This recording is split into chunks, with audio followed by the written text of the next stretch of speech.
Hello, Gridwisers. We've got a special guest today. We're going to be talking about tax. 5 things that you should not make mistakes of while doing your taxes this season, because believe it or not, it is coming up to tax time. And before I go on introducing who our very special guest is below us, I want to make a disclaimer.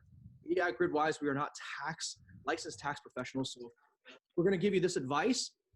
Please consult your tax professional, your tax advisor, or your tax appropriate program before you take any of this to heart or action on it. So again, my name is Jay here. We got Brandon and our special guest. We have Paul from keepertax.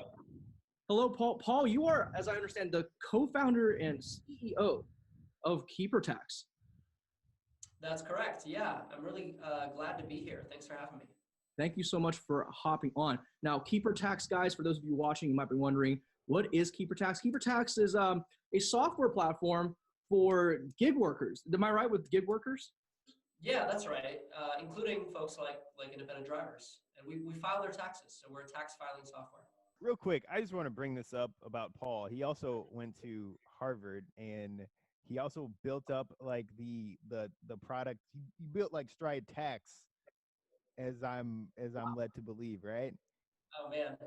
Thanks, Brandon. You're building me up. Yeah, I previously, basically, the idea for keepertax came from my work on Stride Tax, which is a mileage tracker that I think has a decent number of Uber drivers and stuff using it.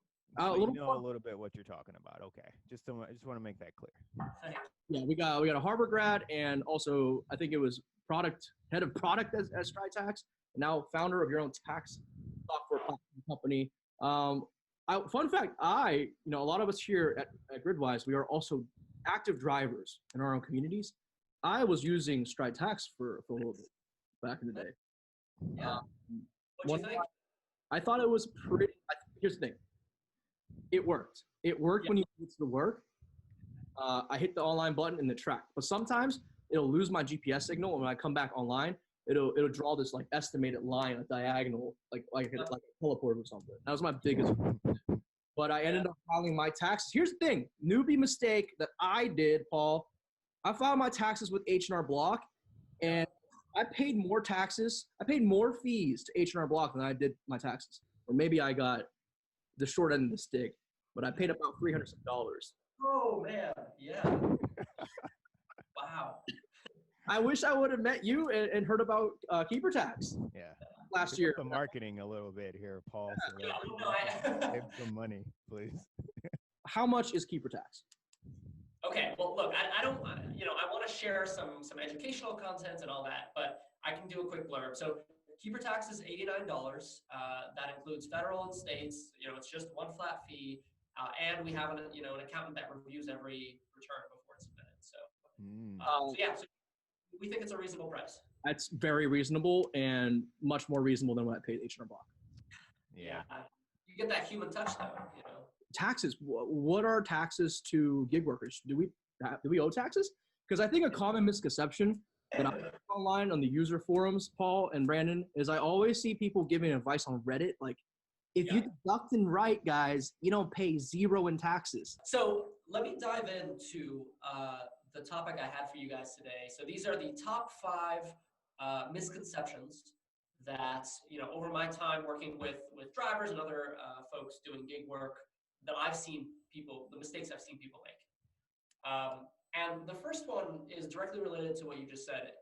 It's that people don't realize that, taxes are not withheld if you're an independent contractor.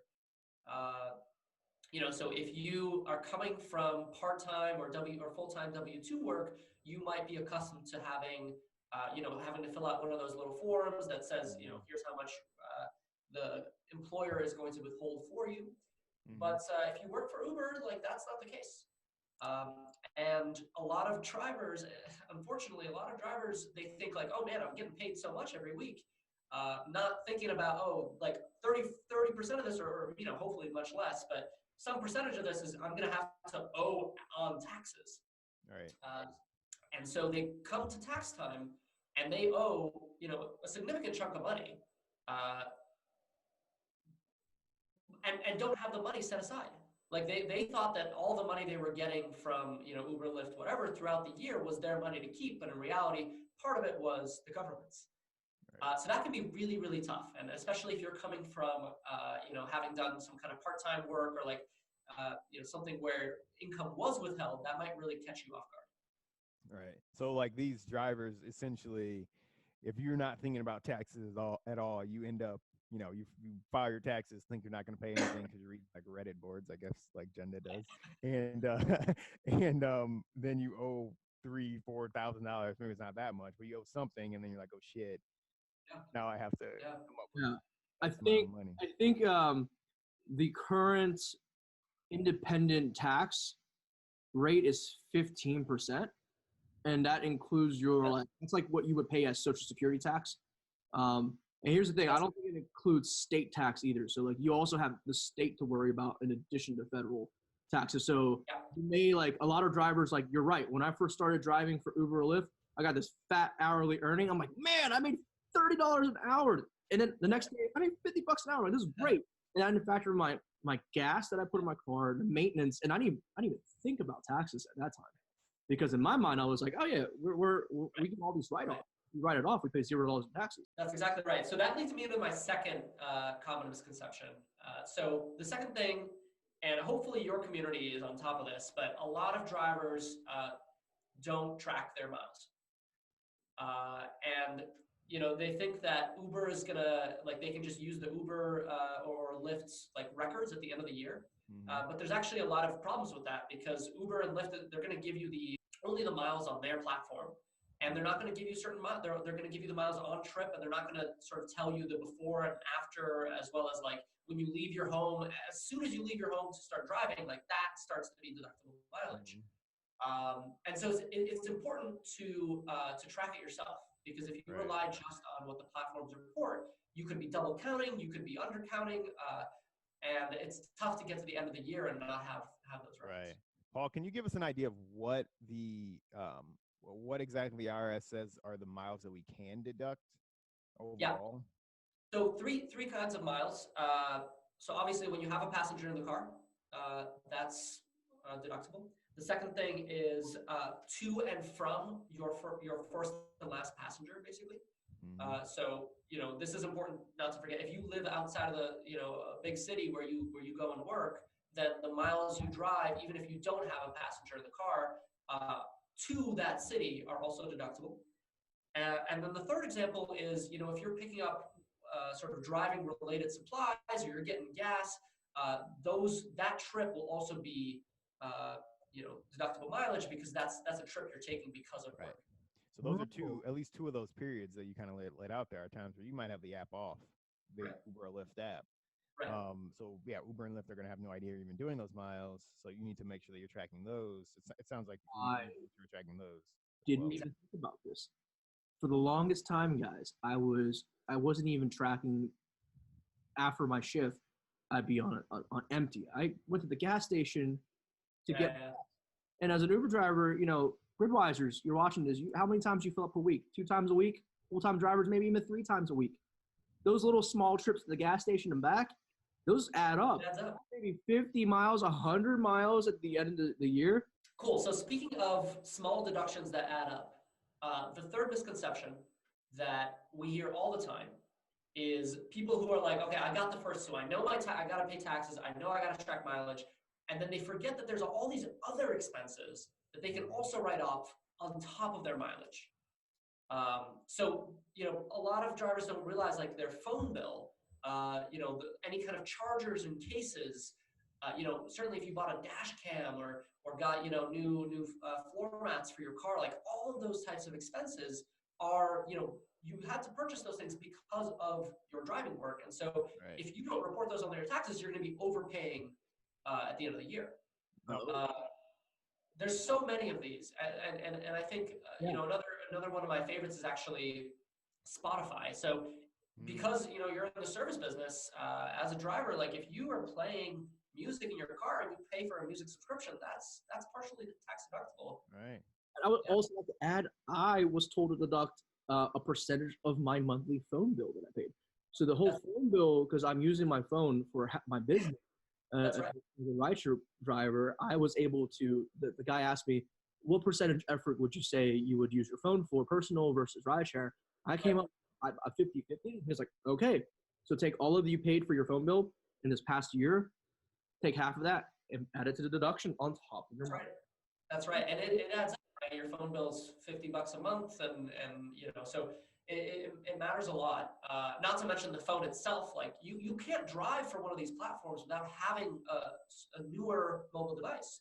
So, all of those purchases matter. So And that Right. adds up to thousands at the end, right? it does. And sorry, while I'm on a roll, I love this topic, obviously. Another good example is like you go to the DMV, right? So that's like a business operations cost. Like that, you need that in order to be a legally registered driver. Like that is a tax deduction on top of mileage. If you have to pay for like a license renewal or something like that. No, that's an interesting one. Would you have to pay? Is that another one that you would split between from like a business standpoint? Or I guess can you But yeah. even do like the whole car if you can claim it like you only do that car for your business? It would generally be split if you are using the car for personal use as well. But the key is that it's not just the mileage that you can claim for your car. Cool. So we covered the first three. The fourth one is estimated taxes. So as a independent driver, you are required to pay what are called estimated taxes, also known as quarterly taxes. This when I first describe it, it's going to sound awful, and it kind of is. But you have to pay taxes 4 times a year instead of just in April. It's a much less involved process. Like you don't have to fill out all the same forms and all that, but you do need to make payments. In April, in June, in September, and in January. And what the government is trying to do is, giving credit to them, they're trying to help you avoid that moment at the end of the year where you're like, oh, I don't have the money to pay my taxes. So they're trying, they're trying to essentially help you out. But in order to enforce that policy, they also penalize people for not making those payments. And the penalty is it's not trivial. It depends basically a little bit on the interest rates at the time, but you can think about it as about 10% of your tax bill. Number 5. So, and this I think is the most common misconception. People who do driving as a side hustle and are doing it part-time often look at all this stuff. Like they're loosely aware that taxes are complicated if you're a contractor, but they think it doesn't apply to them. They think that, because they have, a lot of their income comes from W-2, they think like, oh, maybe the standard deduction or something will cover this, and I don't actually, it doesn't matter that I need, I don't need to track my miles or my expenses. Whoa. We hear that all the time.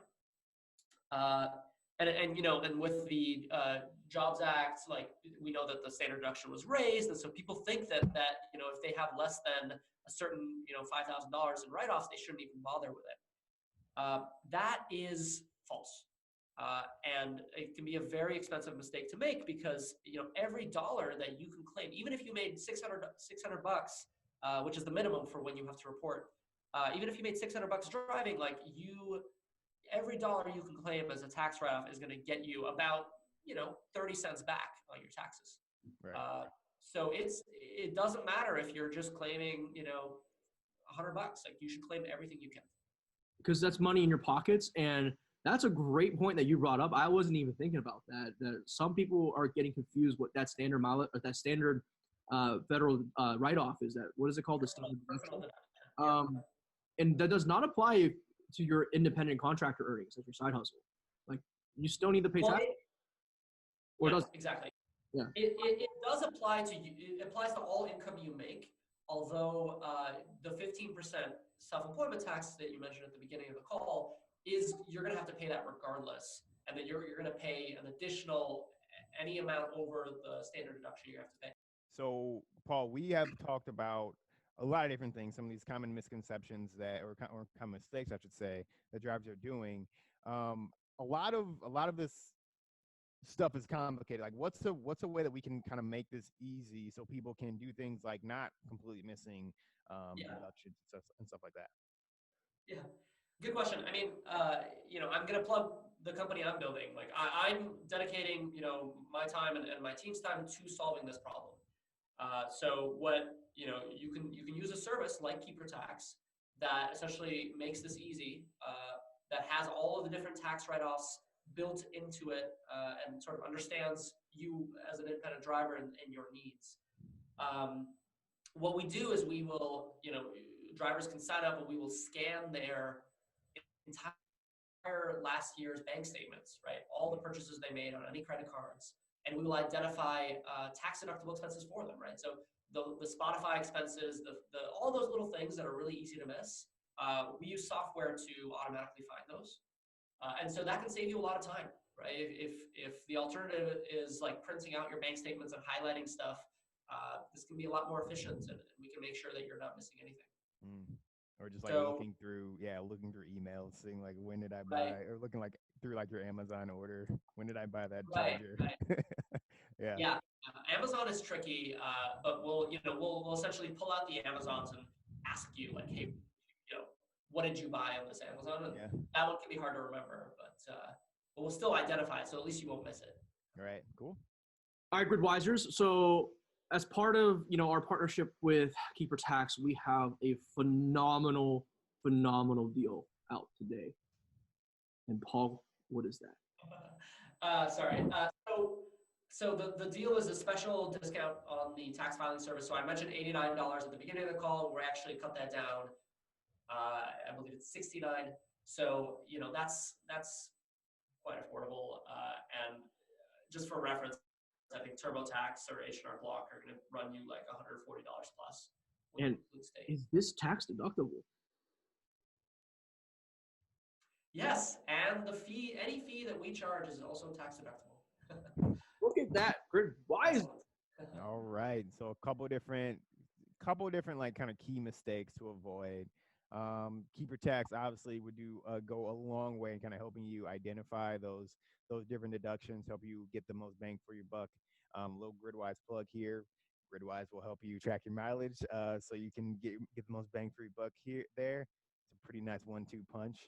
But yeah, that was awesome. That was a lot of like really good information that I think a lot of drivers, certainly myself, wasn't completely aware of a lot of that stuff. So saved a lot of folks money.